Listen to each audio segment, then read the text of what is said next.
الحمد لله رب العالمين والصلاة والسلام على رسوله الأمين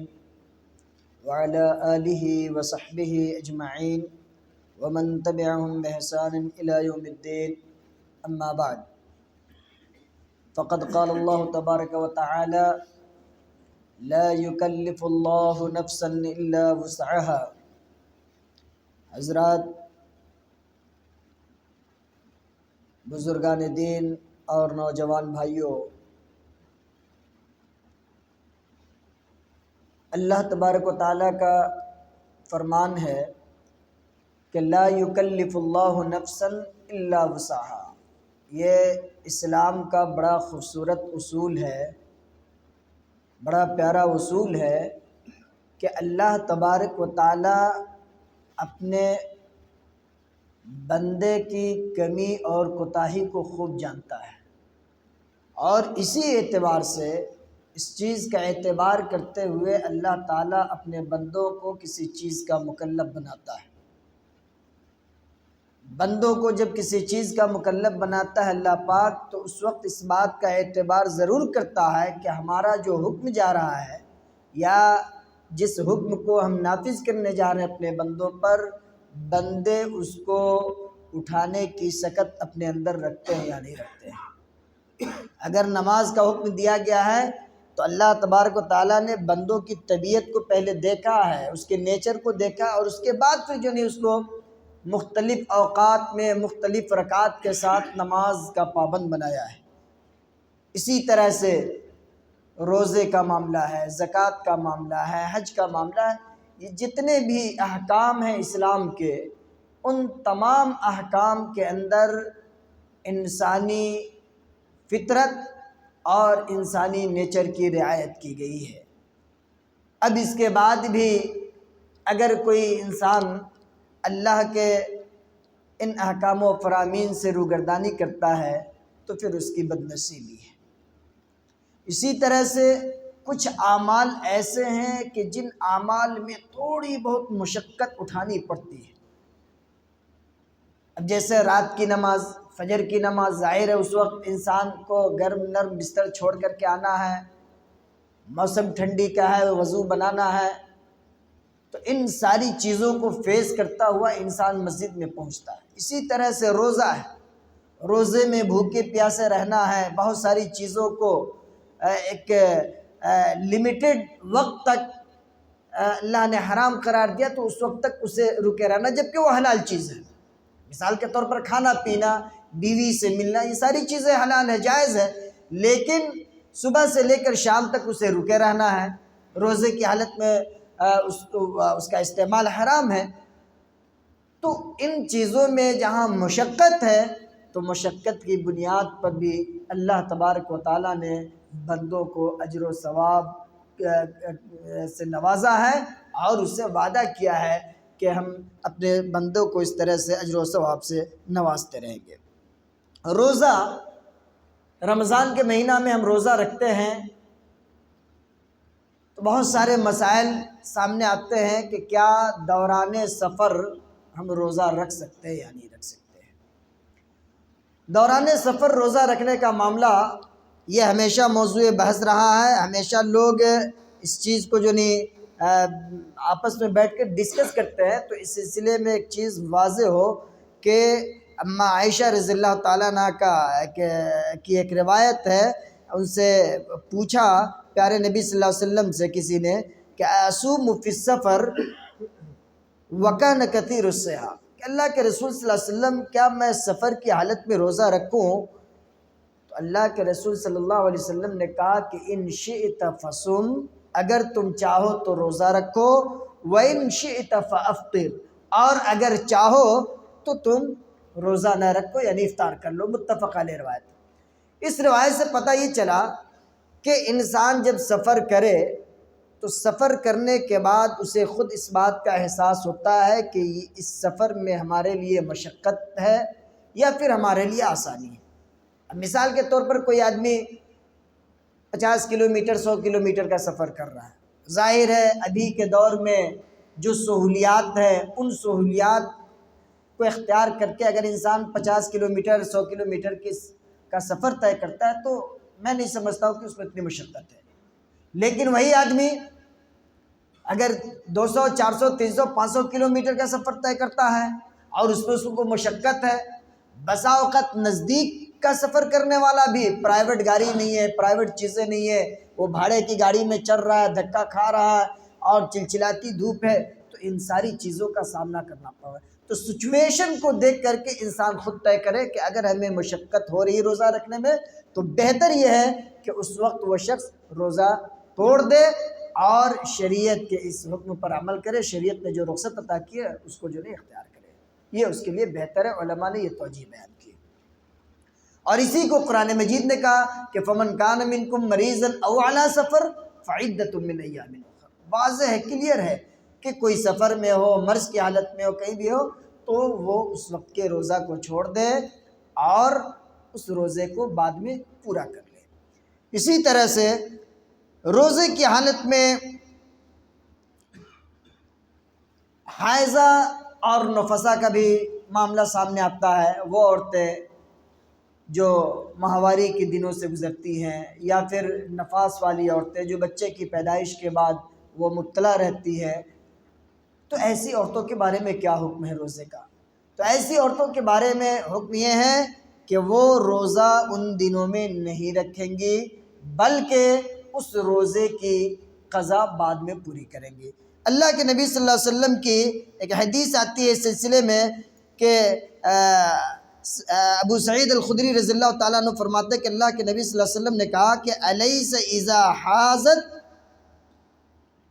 کیا وہ حائضہ نہیں ہے، لم تصلی ولم تصم، یعنی حائضہ کے بارے میں کیا خیال ہے آپ کا؟ حائضہ کے بارے میں خیال یہ ہے کہ نہ وہ روزہ رکھے گی اور نہ نماز پڑھے گی۔ لیکن یہاں ایک چیز واضح ہونی چاہیے کہ بہت ساری عورتیں یا ہمارے بہت سارے مرد حضرات بھی یہ سمجھتے ہیں کہ جس طرح رمضان کے مہینے میں حائضہ عورتوں کے اوپر روزہ معاف ہے، یعنی روزہ کا چھوڑنا،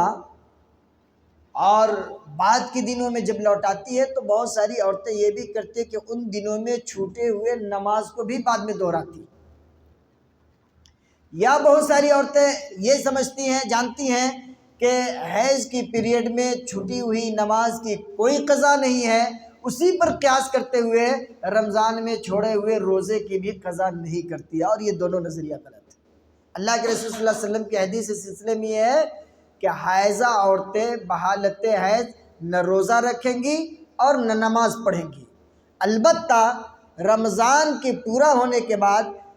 یعنی دوسرے دنوں میں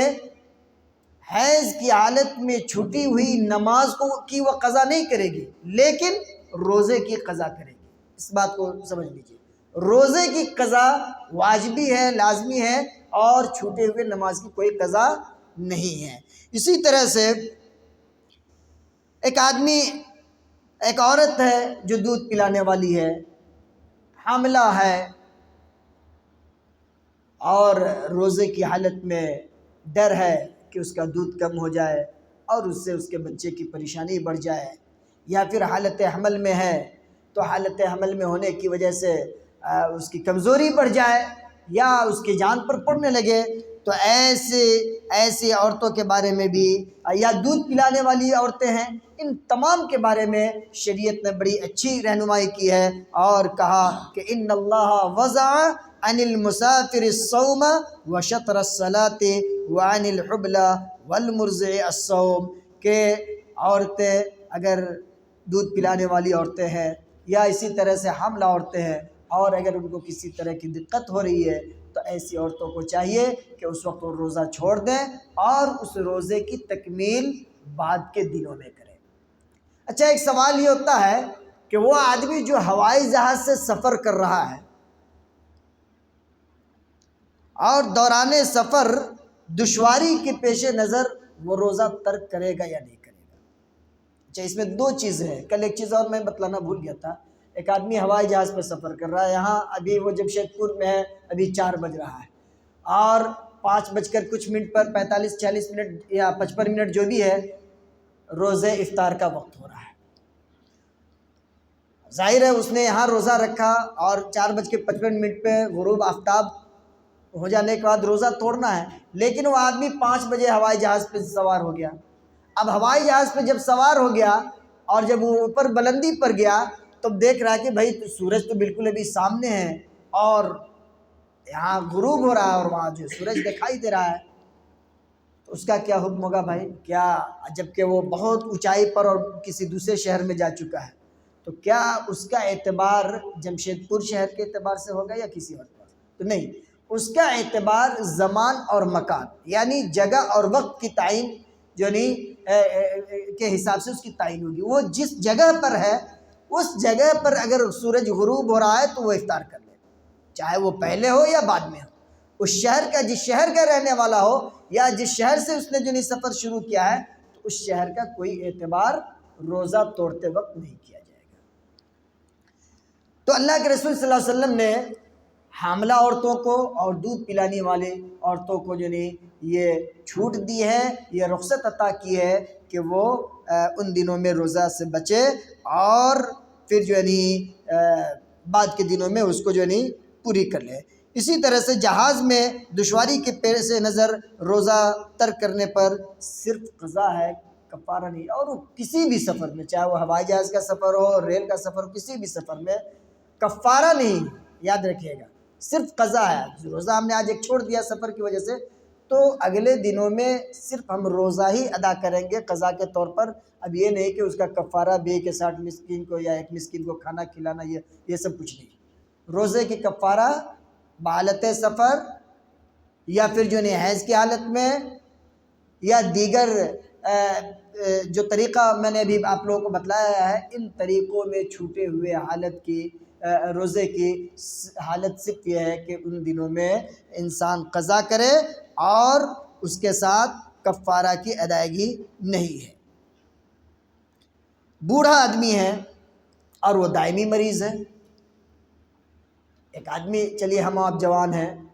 پتہ چلا کہ بیمار ہو گئے، تو اس سے یہ پتہ چلتا ہے، عمر کے اعتبار سے یہ انسان پتہ کر لیتا ہے کہ کچھ دنوں کی بیماری ہے، پھر معاملہ ٹھیک ہو جائے گا۔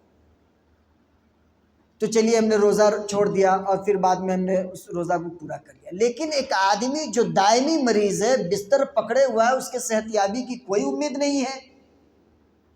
کوئی امید نہیں ہے کہ پھر وہ دوبارہ کھڑا ہوگا اور پھر چھوٹے ہوئے روزہ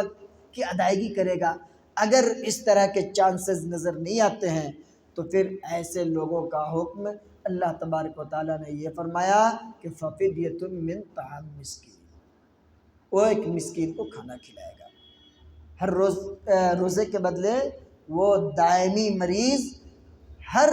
روزے کے بدلے ایک مسکین کو کھانا کھلائے گا تینوں وقت کا، جس طرح سے وہ کھاتا ہے، جس اسٹینڈرڈ کا کھاتا ہے اسی اسٹینڈرڈ کا وہ اس کو کھانا کھلائے گا، یا پھر اپنی سہولت کے اعتبار سے وہ اس دن کے راشن کے